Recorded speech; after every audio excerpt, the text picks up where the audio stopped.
Hey there folks, welcome back to the People's University of Common Sense channel. I'm your host Tracy. Today I wanted to talk about Israel and their influence in our politics and just how, I don't know, just how intertwined things are getting, and it's just not looking good. So let's get right into it.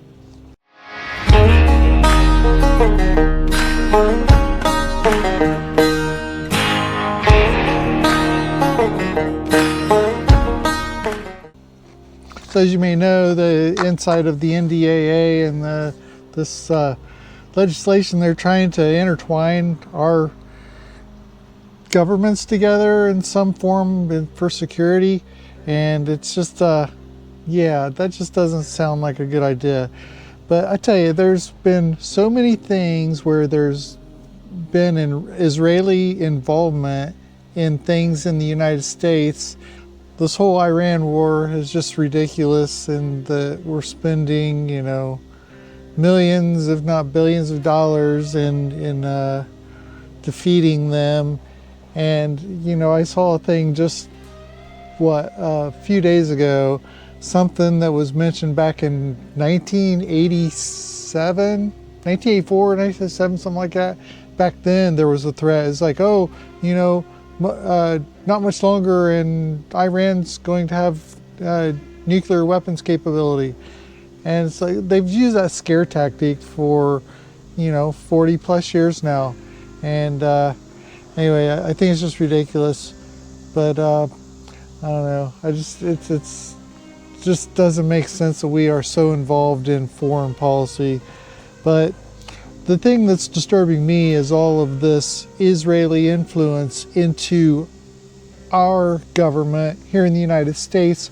And there's all these things that are being passed, you know, basically in favor of them. It's just come down to where it's like they are wanting to protect the Jewish people more so than anyone else. So like they're more of a protected class somehow. And so I've got some different things I've printed out and I want to go over, because just to give you an idea as to what our government's doing, and then also, you know, just how we're supposedly, everybody's supposedly equal, and no class of person is better than another, but that's not what they're doing on the legal aspect. So let me just read some of the stuff. It says the most recent federal and state actions on anti-Semitism cluster on three major legislative efforts at the federal level and a wave of state level bills adopting or referencing the IHRA, which is the International Holocaust Remembrance Alliance, their definition of anti-Semitism. So below is a structured citation grounded breakdown of what's actually been enacted or introduced recently. So yeah, just listen to this. So U.S. federal legislation between last year and this year, the key takeaways is Congress has enacted several major bills, but as of the latest available sources, most are just, they're pending rather than being fully enacted. But this is stuff that they're trying to push. So they're shaping the current federal policy debates. So the Antisemitism Awareness Act, which is HR 1007 S.558. So this requires the Department of Education's Office for Civil Rights to use the IHRA's definition of antisemitism when investigating discrimination complaints in federally funded programs. 2, Anti-Semitism Response and Prevention Act, which is the ARPA, which is HR 6806. So this is a broader package addressing campus investigations, protections for Jewish students, and education on anti-Semitism. So then 3 is the Jewish American Security Act, which is S.4576, which was introduced May of 19th of this year. So it creates a federal framework to protect Jewish students, expand security grants up to $1 billion annually, and require documentation of online anti-Semitism. This bill is one of the most comprehensive federal proposals and reflects bipartisan sponsorship. So those are the things that are being done at the federal level. Now, at the state level, legislation enacted. So the key takeaway here is that the states have been more active in Congress, more active than Congress in actually passing laws. Many states have enacted bills adopting or referencing the IHRA's definition or strengthening hate crime enforcement. So I'll get more on hate crimes here in a minute. So states with recent IHRA-based laws or anti-Semitism-specific measures, from the research, Missouri is explicitly confirmed and others are mentioned in the broader legislative context. So Missouri has an anti-Semitism law. Missouri enacted legislation adopting the IHRA's definition of anti-Semitism and applying it in discrimination and education context. Florida, in their 2026 session, their Florida's House Analysis documents active anti-Semitism-related legislation in early 2026, including measures aligned with the IHRA definition and campus protections. Additional states reference the results note that Missouri plus 8 more states, indicating at least those states have enacted or are advancing the IHRA's based bills, and they typically define anti-Semitism using the IHRA's definition, apply that definition in civil rights enforcement, and they expand hate crime reporting requirements, and they strengthen school or university policies. So because these results do not list all 8 explicitly, this is an inference based on the source summary. I seriously have a problem with defining a specific type of hate towards anti-Semitism. And just like hate laws themselves, I think that they are an overreach of government to enforce additional punishments for crimes that, whether they're deemed as hate or not, the crime itself is still the same, so the punishment should be the same across the board. Adding hate just because it's targeted towards a particular race or religion or whatever other defining thing you can say that's why they were targeted, that shouldn't be why there's more penalty or punishment.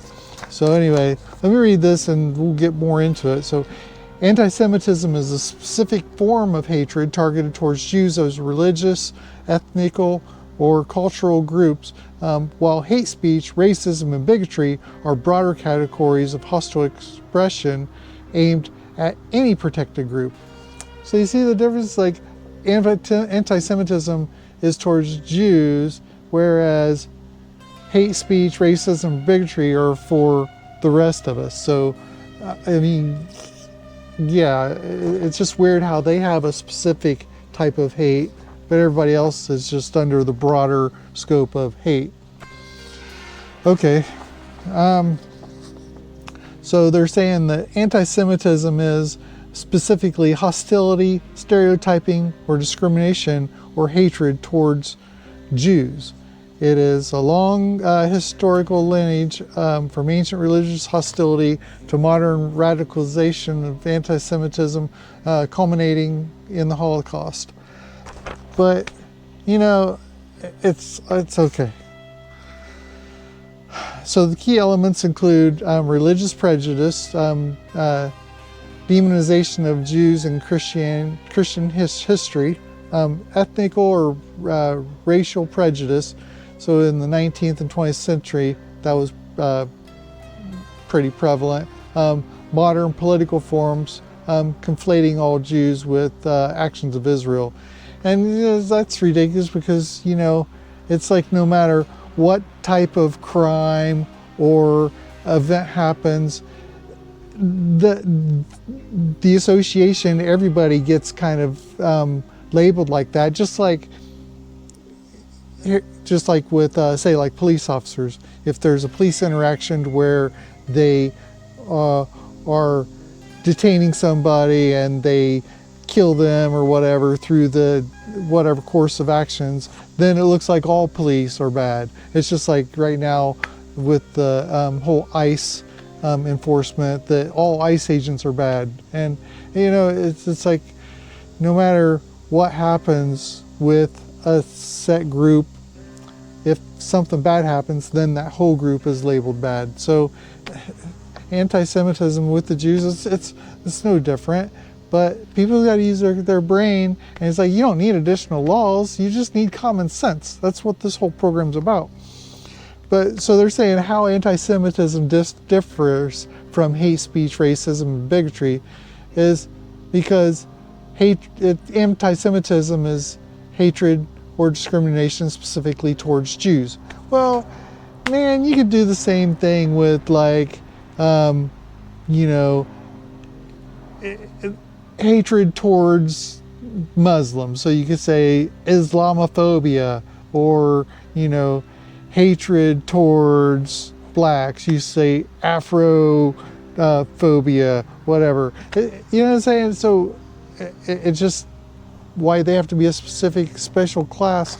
It just doesn't make any sense to me. It's like they want to be some special group in the DEI, you know, and I thought DEI was bad. So how's that work? How's that mesh?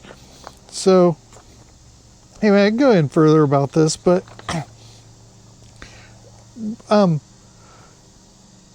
hateful speech, including anti-Semitism, is protected under the First Amendment. And it's because it's very clear in the First Amendment, because there is no hate speech exception within the First Amendment. You can't find it, you can't make it up, doesn't exist. So just because you're hurting someone's feelings, how should that be against the law? Doesn't make sense. So anyway, yeah, I think I'm done with this. There's just so much more in here, but the whole thing on hate crimes, you can look on FBI's website. They have a thing outlining hate crimes and why they're bad. But name me a crime where there's a victim involved where hate is not.